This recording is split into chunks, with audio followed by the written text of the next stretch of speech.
Hello दोस्तों, आज हम लोग करने वाले हैं क्लास 12 चैप्टर फर्स्ट पुष्पिपाद्वों में लिंगिक जनन। क्वेश्चन नंबर 1, हवा के द्वारा परागित होने वाले फूलों को क्या कहते हैं? तो इसको बोलते हैं हम लोग वायु परागित। फिर आता है अपने क्वेश्चन नंबर 2। क्वेश्चन नंबर 2 बोलता है अनुन्मील्य पुष्प निश्चित रूप से क्या होते हैं? तो स्वपरागित होते हैं। फिर थर्ड क्वेश्चन आता है एंटोमोफिलस पुष्प में परागण का माध्यम क्या होता है? तो एंटोमोफिलस पुष्प में परागण का माध्यम जो है वो कीट होते हैं। ठीक है, इतनी बात क्लियर है आपके? अरे बोलो, इतनी बात क्लियर है? 3 क्वेश्चन हो गए अपने। अगली मैं बात करूं तो 3 क्वेश्चन के बाद में मैं बात कर सकता हूं। एक बार आप इनका स्क्रीनशॉट ले लेना। अब चौथा क्वेश्चन मैं बोलूं तो नारियल में तरल और गुद्देदार पदार्थ जो है वो क्या होता है? नारियल में तरल और गुद्देदार पदार्थ को अपन क्या बोलते हैं? बताइए।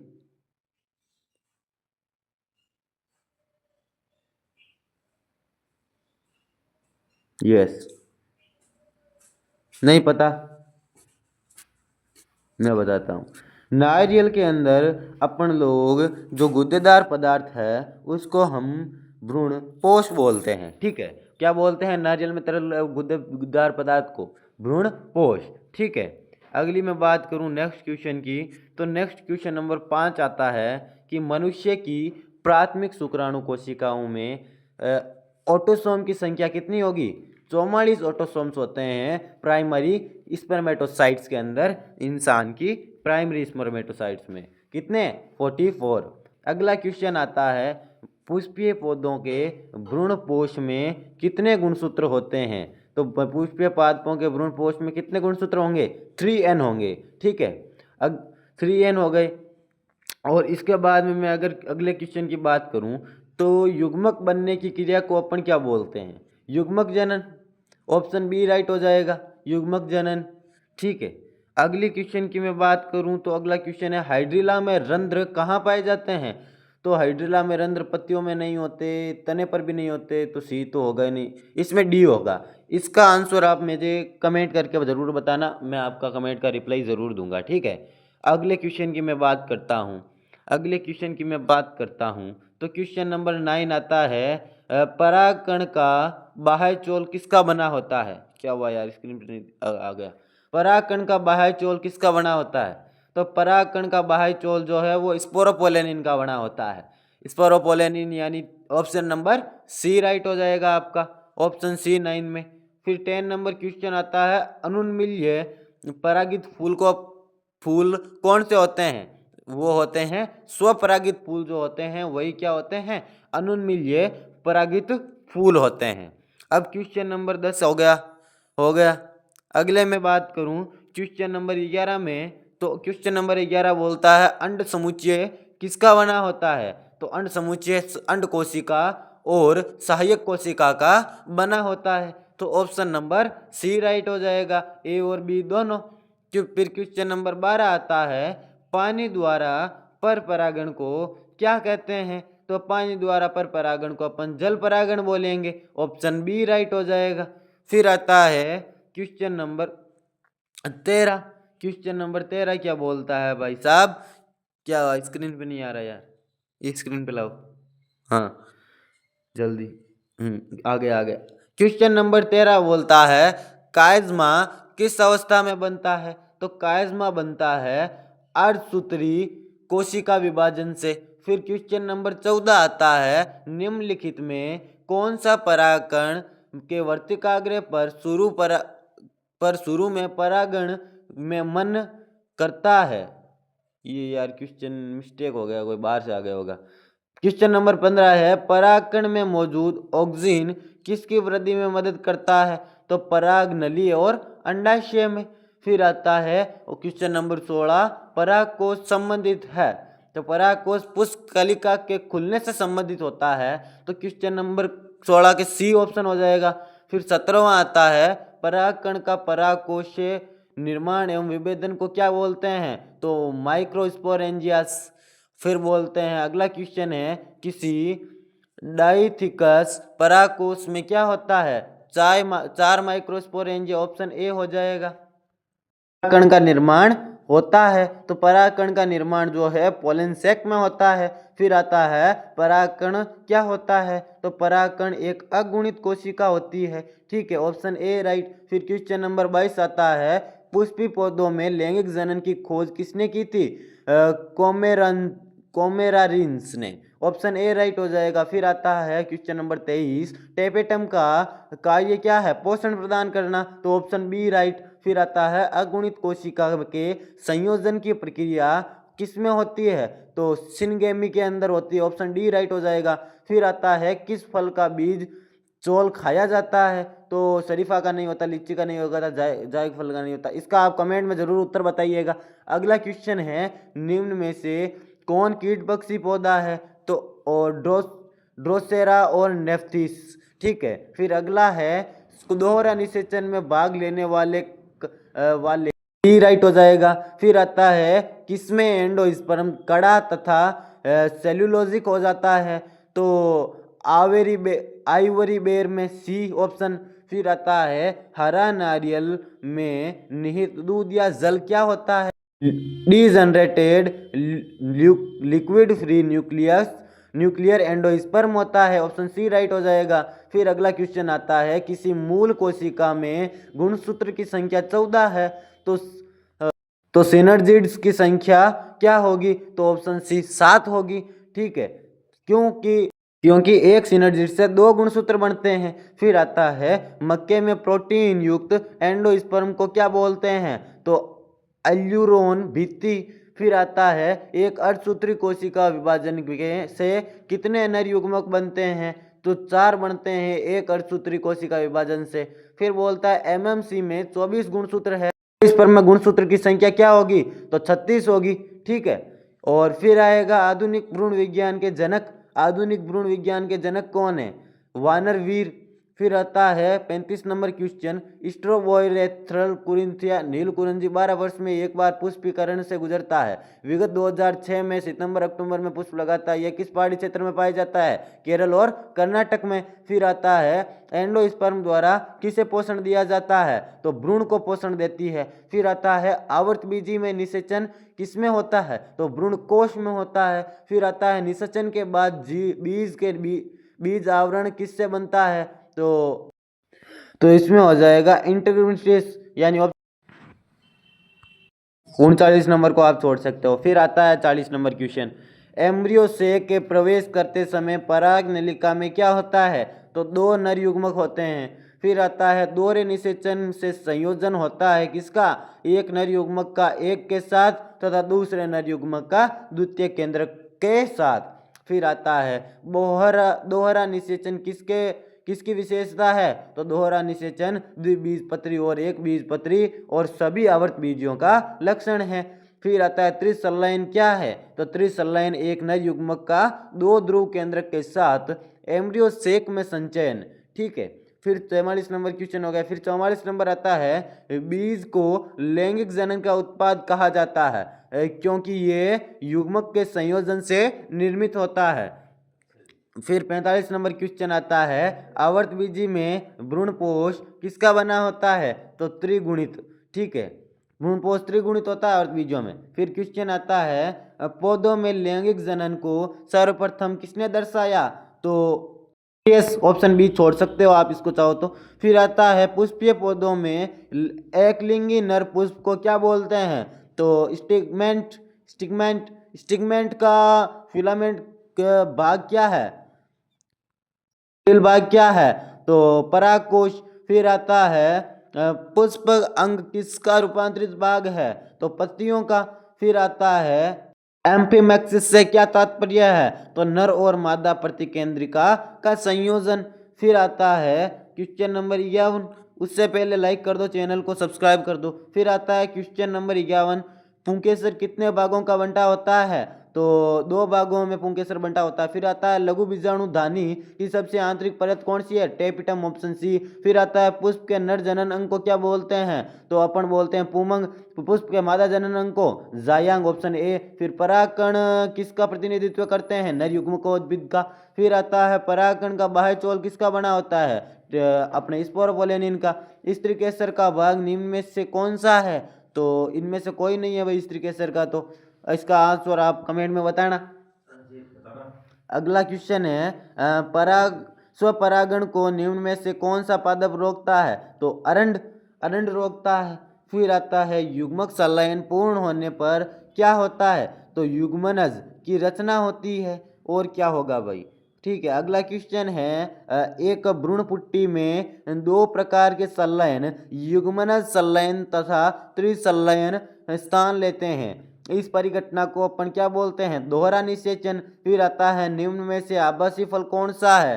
तो सेव, अखरोट और स्ट्रॉबेरी है। तो ऑप्शन डी राइट हो जाएगा। फिर आता है बिना निषेचन के ही बीज पैदा करने की प्रक्रिया को क्या बोलते हैं? असंग जनन। फिर आता है कीटों द्वारा परागण को क्या बोलते हैं? तो एंथेमोफिली। पादप में ये पढ़ लिया अपन ने पहले, ये मादा वाला भी पढ़ लिया अपन ने पहले, ये रिपीट हो गए हैं। फिर आता है परागकण के बाह्य चोल में सुस्पष्ट द्वारक या रंध्र को क्या कहते हैं? तो जनन छिद्र। फिर आता है जब एक पराग कोश अपरिपक्व होता है तब घने सुसंबद्ध सजातीय कोशिकाओं का समूह होता है जिसे अपन क्या बोलते हैं? बीजाणुजनन उत्तक। फिर आता है पराग कोश एक 4 कोशीय संरचना होती है जिसमें 4 कोनों पर क्या समाहित होता है? तो लघु बीजाणुधानी। फिर आता है निम्नलिखित में जलीय घास कौन सी है? तो इसमें है हजोस्टेरा, ऑप्शन सी। फिर आता है निम्नलिखित में से कौन सा नर पुष्प का भाग है? तो ये भी वापिस आ गया। फिर मादा पुष्प वाला भी वापिस आ गया। फिर 72 नंबर है पराग थैले किन में पाए जाते हैं? तो पराग कोश में। एनाटोपस बीजांड किस में होता है? तो एनाटोपस बीजांड उल्टा होता है, सॉरी। हाँ। फिर आता है कुछ पुष्पों के परागकोश एवं वर्तिकाग्र के बीच कुछ प्राकृतिक रोग होते हैं जिनके कारण परागण मुश्किल से होता है या होता नहीं। ये क्या है? कोगेमी। फिर आता है भ्रूणपोष की उत्पत्ति किससे होती है? तो गुरु बीजाणु से। फिर आता है माइक्रो, यार किधर गया क्वेश्चन? माइक्रोंजिया की आंतरिक भित्ति जो पोषक होती है उसे क्या बोलते हैं? टेपेटम। फिर आता है सेमल में किसके द्वारा परागण होता है? तो चमगादड़। फिर आता है इनमें से कौन द्विगुणित है? तो द्विगुणित द्वितीय केंद्रक। फिर आता है पोरोगेमी में पराग नलिका किससे होकर भ्रूणकोश पोष तक पहुंचती है? तो माइक्रोपाइलोमा। फिर आता है आवर्तबीजी पादप में बीज के निर्माण के समय द्वितीय केंद्रक परिवर्तित किसमें परिवर्तित होता है? तो भ्रूणपोष में। फिर आता है परागकोश भित्ति में इनमें से कौन सा नहीं होता? तो इंटेगुटेमेटम नहीं होता, टेपिटम होता है, मध्य परत सब होते हैं। ठीक है। फिर आता है भ्रूणपोष में कौन सी संरचना नहीं होती? तो गुरु बीजाणु। फिर आता है परिभ्रूणपोष किसमें बचा हुआ होता है? अरे यार क्या कर दिया, चलो छोड़ो उस क्वेश्चन को, छोड़ दो। हाँ 85 नंबर से शुरू करो। ठीक है। 85 नंबर है परागकण तभी होता है जब परागकण जो है वो वर्तिकाग्र पर आता है। फिर आता है एंथेमोफिली में परागण किसके द्वारा होता है? वायु के द्वारा। फिर आता है एंथेमोफिली में परागण किसके द्वारा होता है? एनेमोफिली थी पहले वाली, एंथेमोफिली में होता है परागण कीट के द्वारा। फिर अगला क्वेश्चन आता है यदि किसी पुष्प के परागकोश एवं वर्तिकाग्र एक साथ परिपक्व हो जाएं तो इसे क्या बोलते हैं? अपन बोलते हैं होमोगेमी। फिर आता है पर परागण लाभदायक है क्योंकि इसके परिणाम क्या होते हैं? श्रेष्ठ संतति बनती है। फिर आता है 14, ये अपवाद है। ठीक है 14 छोड़ दो। परागकण का उसी पौधे से दूसरे पौधे के वर्तिकाग्र पर जाना क्या होता है? जिनेटोगेमी।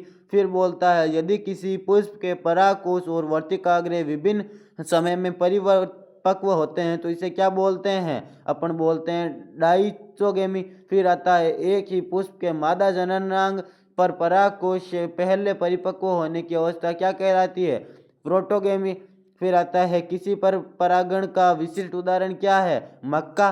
फिर आता है पर परागण में मैकेनिज्म किस में पाया जाता है? साल्विया में। फिर आता है परागण सभी पुष्प अंगों के को उकसाता है, अपवाद स्वरूप क्या है? पिस्टल को नहीं उकसाता है। फिर आता है स्वपरागण के लिए एक पुष्प को क्या होना चाहिए? द्विलिंगी होना चाहिए। ठीक है। अगला क्वेश्चन आता है अपने, तो अगला क्वेश्चन आए तब तक आप चैनल को लाइक सब्सक्राइब कर दो, कमेंट में जरूर बताना वीडियो कैसा है। अगला क्वेश्चन है परागकोश क्या दर्शाता है? नर गैमेटोफाइट। फिर आता है विकासशील परागकण को पोषण किससे मिलता है? तो टेपेटम से। फिर आता है परागकण हरा नहीं होता क्योंकि इसमें हरित लवक नहीं होता। और फिर आता है यदि किसी परागकोश में 4 स्पर्मेटोजेनेसिस कोशिका है तो परागकण की संख्या क्या होगी, तो परागकण की संख्या 16 होगी। फिर आता है किसी परागकण में पोलियोइड की संख्या कितनी होती है, तो n होती है। फिर 104 नंबर क्वेश्चन आता है परागकण एम्ब्रियो सेक से जिस प्रकार संबंधित है उसी प्रकार नर गैमेटोफाइट मादा गैमेटोफाइट से संबंधित है। फिर आता है 1000 परागकण से कितनी पराग मात्र कोशिका का निर्माण होगा, तो 250, क्योंकि 1 से 4 होती है इसलिए 250 होगी 1000 से। फिर आता है किसी परागकोश के पोलन सेक में माइक्रोस्पोर मदर सेल की संख्या कितनी होती है, द्विगुणित होती है। फिर क्वेश्चन आता है 107 नंबर परागकण के साथ पराग नलिका क्या प्रदर्शित करती है, तो नर स्पोरोफाइट। फिर 108 नंबर क्वेश्चन आता है किसी परिपक्व परागकण में कितने न्यूक्लियस होते हैं, तो 2 होते हैं, ठीक है। फिर आता है परागकण पीले वर्णक के होते हैं क्योंकि इनमें जो है फ्लोराइड्स और कैरोटिनॉइड्स मौजूद होते हैं। फिर 110 नंबर क्वेश्चन आता है परागकण का कोशिका द्रव्य किसमें दशा होता है, तो किसमें दशा होता है, वसा और स्टार्च में। फिर पर परागण एवं स्वपरागण से अच्छा क्या होता है, अच्छा होता है क्योंकि इसमें क्या होता है बताओ, इसमें बेहतर और नवीन व्यष्टियाँ उत्पन्न होती है। फिर आता है वायु परागण, वायु परागण में क्या होता है, तो वायु परागण के अंदर नारियल के अंदर होगा भाई, वायु परागण नारियल में होता है इनमें से। फिर आता है परागकण लघु बीजाणु के उत्पन्न होने में लघु बीजाणु मात्र कोशिका में एक अर्धसूत्री और 2 समसूत्री विभाजन होंगे। और फिर क्वेश्चन आता है कौन सा डिप्लॉइड है, तो डिप्लॉइड कौन है इनमें से, एमएमसी डिप्लॉइड है। फिर अंडाशय के अंदर का उत्तक भाग जो ओव्यूल के साथ जुड़ा होता है क्या कहलाता है, फिर आता है निम्नलिखित में विषम या बेमेल को कौन सा है, तो ओव्यूल बेमेल है। फिर आता है माइक्रोपाइल किस में पाया जाता है, माइक्रोपाइल पाया जाता है एटा में। फिर आता है मादा गैमेटोफाइट क्या दर्शाता है, तो एम्ब्रियो सैक। फिर आता है किसी आवृतबीजी का गैमेटोफाइट क्या दर्शाता है, तो एग। फिर आता है निषेचन के समय किसी प्रारूपी द्विबीजपत्री के मादा गैमेटोफाइट क्या होते हैं, तो 8 केंद्र के 7 कोशिकीय। फिर आता है फिलफॉर्म उपकरण की विशेषता क्या है, फिर 122 नंबर क्वेश्चन आता है एक गुणित कोशिका जो समसूत्री विभाजन द्वारा एम्ब्रियो सेक बनाती है क्या कहलाती है, वो कहलाएगी फंक्शनल मेगास्पोर। फिर आता है ओव्यूल की सबसे बड़ी कोशिका कौन सी है, मध्य कोशिका। फिर आता है किसी सामान्य द्विबीजपत्री भ्रूणकोश में केंद्रक का अरेंजमेंट कैसे होता है, तो 3+2+3 का होता है। फिर आता है रटना आइए। फिर आता है टेपिटम जो ओव्यूल में बदलाव हो कहलाता है क्या कहलाता है, गैमेट्री टेपिटम कहलाता है। फिर आता है किसके द्वारा किसी आवर्तबीजी में टेपिटम के चारों माइक्रोस्पोर ढके रहते हैं, तो स्टेमेन ऑप्शन डी। फिर आता है किसी आवर्तबीजी के नर गैमेटोफाइट क्या होते हैं, तो माइक्रोस्पोर। किसी पुष्पीय पौधे में पोलन मदर सेल एक माइक्रो गैमेटोफाइट का निर्माण होता है किससे, एक अर्धसूत्री और 2 समसूत्री विभाजन से। पहले पढ़ लिया अपन ने। पोलन कीट रासायनिक रूप से क्या बनाता है, तो लिपिड और कार्बोहाइड्रेट से बनता है।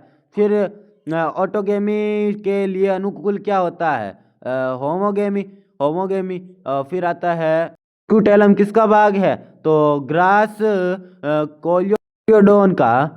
फिर आता है 100 परागकण बनने के लिए कितनी सूत्री विभाजन की आवश्यकता होगी, तो इसमें हो जाएगा 25 क्योंकि 1 से 4 बनेगा। फिर आता है इनमें किसमें एरिल नहीं पाया जाता, तो एरिल आम में नहीं होता। फिर आता है इनमें से कौन नर युग्म के संयोजन करके भ्रूणपोष बनाता है, तो द्वितीयक केंद्रक। फिर आता है वायु परागित पुष्प सामान्यतः क्या होते हैं, आकर्षक और छोटे। फिर आता है चींटियों द्वारा परागकण को क्या कहते हैं, मेलोकोफोली। फिर आता है सामान्य कैप्सेला में भ्रूणपोष क्या होता है, तो त्रिगुणित। एक प्रारूपिक आवृतबीजी भ्रूणकोष प्राय किसमें होता है, तो 7 कोशिकीय होता है। फिर आता है बीजांड के बीजांड काय में पाई जाने वाली रचना जो स्पोरोफाइट के अंतिम है उसमें क्या कहते हैं, उसे कहते हैं गुरु बीजाणु मात्र कोशिका। फिर आता है केंद्रीय भ्रूणपोष में प्राथमिक भ्रूणपोष केंद्र के विभाजन के बाद कोशिका भित्ति का निर्माण नहीं होता है। ठीक है। फिर आता है बहुभ्रूणता सबसे ज़्यादा किसमें होती है? तो जिम्नोस्पर्म में। सामान्यतः एक परिपक्व निषेचन बीजांड में N2N तथा 3N मिलते हैं, किसमें? अंड बीजांडकाय और भ्रूणपोष में। फिर आता है ऑर्थोटोपस बीजांड में भ्रूण बीजांड द्वारा तथा निभाग किसमें होते हैं? तो बीजांड वृंत से सीधी रेखा में होते हैं। फिर आता है बीजांड में अर्धसूत्र विभाजन किसमें होता है? तो गुरु बीजाणु मात्र कोशिका में होता है। फिर आता है परागकणों की विशेषकर कौन सा विटामिन होता है? तो ऑप्शन ए विटामिन बी। फिर आता है भारतीय आवर्तबीजी भ्रूण विज्ञान के जनक कौन है? तो Panchanan Maheshwari, option D P Maheshwari. फिर आता है बीज के उस अंकुरण को जिसमें बीज पत्र भूमि से ऊपर उगता है क्या कहते हैं? भूमियोपरीज। फिर आता है बीजांड के वृंत को क्या कहते हैं? तो फ्यूनिकल। फिर आता है वह स्थान जहाँ बीजांड वृंत से जुड़ता है क्या कहते हैं? नाभिका। फिर आता है कुछ पुष्पों के परागकोश एवं वर्तिकाग्र के बीच कुछ प्राकृतिक रोध होते हैं जिनके कारण परागण मुश्किल से होता है या होता नहीं, उन्हें क्या कहते हैं? ये पहले ही पढ़ाया था मैंने आपको। इसको अपन बोलते हैं हर्कोगेमी। अंड उपकरण में क्या होता है? अंड कोशिका होती है, सॉरी हाँ, अंड कोशिका और सहायक कोशिकाएं। फिर आता है आवर्त बीजियों में मादा युग्मकोद्भिद क्या कहलाता है? तो भ्रूणकोश कहलाता है। फिर आता है पौधे का ऐसा भाग है जिसमें क्या हो गया, क्वेश्चन कहाँ गया, ऊपर चला गया ये। आवर्त बीजियों में सबसे सामान्य प्रकार के बीजांड कौन से हैं? तो एनाट्रोपस। फिर आता है एक पादप स्पीसीज में उसकी सहायक कोशिकाओं में 8 गुणसूत्र होते हैं, बताइए उसकी एल्यूरोन परत की कोशिका से गुणसूत्रों की संख्या क्या होगी? तो ऑप्शन बी 24 होगी। फिर आता है द्विनिषेचन का परिणाम क्या होता है? भ्रूणपोष। फिर आता है हाइपोथैलेडियम पुष्पक्रम किसमें पाया जाता है? तो पीपल के अंदर। फिर आता है निम्न में से किस पादप में बीज तो बनता है लेकिन पुष्प नहीं आता? तो चीड़ के अंदर। फिर आता है भूमि फलनी क्या होते हैं? तो मूंगफली भूमि के अंदर लगती है। फिर आता है यदि कोई पुष्प पीले रंग का होता तथा नेक्टर स्रावित करता है तो ये संभवतः क्या होगा? कीट परागित। फिर होता है बाह्य चौल खाया जाता है किसमें? शरीफा के अंदर। फिर आता है किसी पुष्पक्रम पौधे के अधिकतम गुणसूत्र की संख्या 2n बराबर 265 है, तो पौधे लिटोरोस में तो न्यूनतम संख्या क्या होगी? तो 2n बराबर 4 होगी भाई, 1 से 4 मैंने कब से कह रहा हूँ। फिर आता है मक्के में 10 जोड़े गुणसूत्र हैं, इनमें से कितने लिंकेज समूह होंगे? तो इनमें 10 लिंकेज समूह होंगे क्योंकि एक से एक ही होता है। फिर आता है किसमें परागकण का बाहरी स्तर प्रतिरोधी होता है? तो स्पोरोपोलिन पहले ही बताया था। किसी ओव्यूल का शारीरिक एम्ब्रियो से एक माइक्रोपाइल तथा फ्यूनिकल यदि एक सीध में हो तो इसे क्या बोलते हैं? अपन बोलते हैं ऑर्थोट्रोपस। फिर आता है यदि ओव्यूल मुड़ा हुआ हो तथा भ्रूणकोश घोड़े के नालनुमा हो तो इसे क्या बोलते हैं? एमा एम्फिट्रोपस। फिर आता है यदि परागकण का स्थानांतरण वायु द्वारा होता है तो इसे क्या बोलते हैं? इसे बोलते हैं एनिमोफिली, ऑप्शन ए। फिर आता है निम्नलिखित में से किसमें क्लिस्टोगेमी होती है? तो कोमेलिना में होती है। फिर आता है यदि परागण एक ही पौधे के 2 पुष्पों के बीच होता है तो इसे क्या कहते हैं? जिटोनोगेमी। ये बहुत इंपॉर्टेंट है, ध्यान रखना। फिर आता है यदि परागण मधुमक्खी से संपन्न होगा तो क्या कहते हैं? एंथोमोफिली। ये इंपॉर्टेंट नहीं है। फिर आता है पक्षी द्वारा परागण को क्या कहते हैं? तो ऑर्थोपोली। ये भी इंपॉर्टेंट नहीं है। फिर आता है किसी आवर्तबीजी के भ्रूण पोषक कोशिका में गुणसूत्र होते हैं, इसके युग्मक में गुणसूत्र की संख्या कितनी होगी? तो 8। फिर आता है निम्नलिखित में से कौन सा सही फल यानी सत्य फल है? तो नारियल सत्य फल है। फिर आता है लीची खाने योग्य भाग कौन सा होता है? फ्लिशी एरिया, ऑप्शन सी। ठीक है। फिर अगला क्वेश्चन क्या आता है? अगला क्वेश्चन आता है एक मटर पौधे में 400 बीज निर्माण में कितनी अर्धसूत्री विभाजन की जरूरत होगी? तो 500। ठीक है, 500 होगी, ध्यान रखना, 100 ज़्यादा होती है। फिर आता है न्यूक्लियस यहाँ गैमेट में अतिरिक्त भ्रूण के निर्माण को क्या कहते हैं? अपन बोलते हैं उसको पॉली एम्ब्रियोनी। फिर आता है निम्नलिखित में कौन सा एंथरवॉल का हिस्सा नहीं है? तो एंडोथीशियम नहीं है, एंडोथीलियम नहीं होती है एंथरवॉल का हिस्सा। ठीक है, ये ध्यान रखना, ये 3 ही होती है। मिडिल लेयर, एंडोस्पर्म व टेबिटम। ठीक है, फिर आता है एग अपेरिकिस किसका बना होता है, तो एग अपेरिकिस एक सेल और एनर्जिड्स का बना होता है। फिर आता है नारियल के एंडोस्पर्म का कौन सा भाग लिक्विड्स कहलाता है, लिक्विड एंडोस्पर्म। परिवर्तनशील भ्रूण द्वारा भ्रूण कोश पोष का उपभोग किसके बीज में होता है, तो मटर में। फिर आता है इनमें से कौन किसका पुष्पासन खाया जाता है, तो सेब का जो पुष्पासन है वो अपन खाते हैं। फिर अगला क्वेश्चन आता है स्तनधारी के शुक्राणु के मध्य भाग में क्या पाया जाता है, तो माइटोकॉन्ड्रिया पाया जाता है भाई। फिर आता है निषेचन क्या है, निषेचन जो है अंडा तथा नर न्यूक्लियस का संयोजन है। फिर आता है भ्रूण पोष में कितने गुणसूत्र होते हैं पुष्पीय पौधों में, तो 3N। फिर आता है भ्रूण कोश कोश की सेंट्रल कोशिका क्या है, तो ऑप्शन बी द्वितीयक केंद्रक। फिर आता है निम्न में से कौन सा जल परागण होता है, तो हाइड्रिला में। फिर आता है अनुन्मील्य परागण वाले पौधे में निश्चित रूप से क्या होता है, तो स्वपरागण। फिर आता है स्पर्मेटोजेनेसिस कहलाता है किसमें, अणु के विकास और निर्माण को कहते हैं। फिर 2 माइक्रोस्पोरेंजिया युक्त मोनोथिकस परागकोश किस में पाया जाता है, तो हिबिस्कस में। फिर आता है पॉलिगोगेमी में किसका अध्ययन किया जाता है, तो परागकण का। ठीक है, ओके, बाय बाय।